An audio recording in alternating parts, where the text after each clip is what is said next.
This is my post fight for Jared Anderson versus Martin Bakole. A lot of people was telling me over the last couple of months, hey, Bakole is gonna upset Jared Anderson. He gonna upset Jared Anderson. I said, man, it's gonna be a good fight. Bakole's a good guy. He's a good fighter.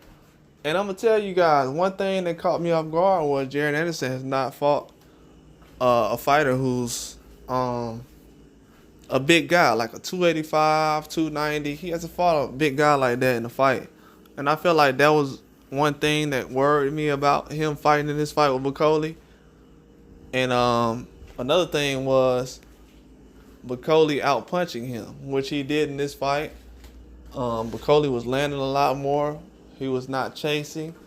He stuck to his style, his game plan. Jared Anderson was got dropped in the first round. Second, third round, he started to get back on the horse. I feel like the second round, Bakole tired himself out trying to get the knockout, and he actually put himself in a bad position. And that's when Jared Anderson started to do a lot more, have a lot more success. But when we got to the fourth, fifth round, that's when Bakole started to basically dominate Jared Anderson. And he gave Jared Anderson all kind of issues.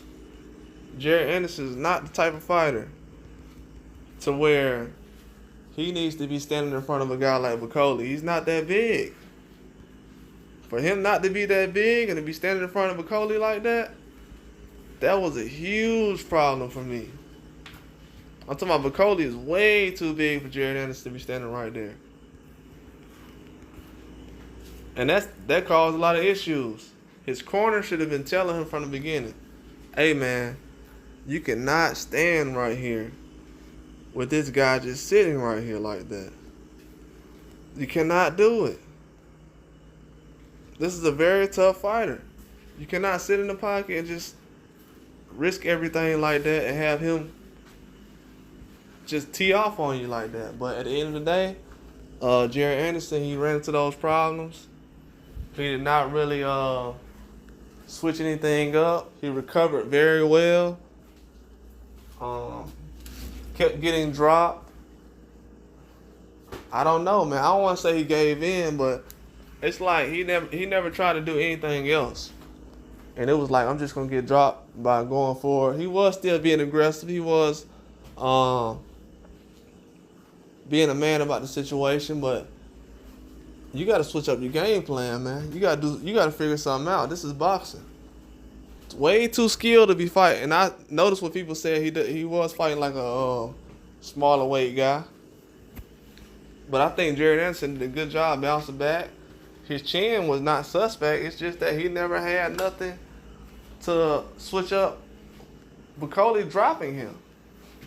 Whatever Bakole was doing to drop him, it kept working. Bakole was using that jab all throughout the fight.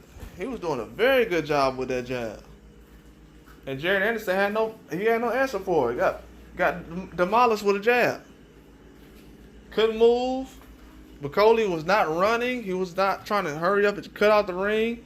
He was just walking very slowly, and Jared Anderson was just stopped there and let him tee off on him. And another thing too, Jared Anderson couldn't clinch. He has to be physically at his best. When people are questioning DUIs and stuff like that, it's because physically you're not at your best. At the weight you're at right now, you should be able to clinch a guy who is 280 pounds. No excuses about it. So that's what people like to bring up when they're questioning your intentions outside of the ring. But I think Jared Anderson fought a good fight, but Bakole dominated.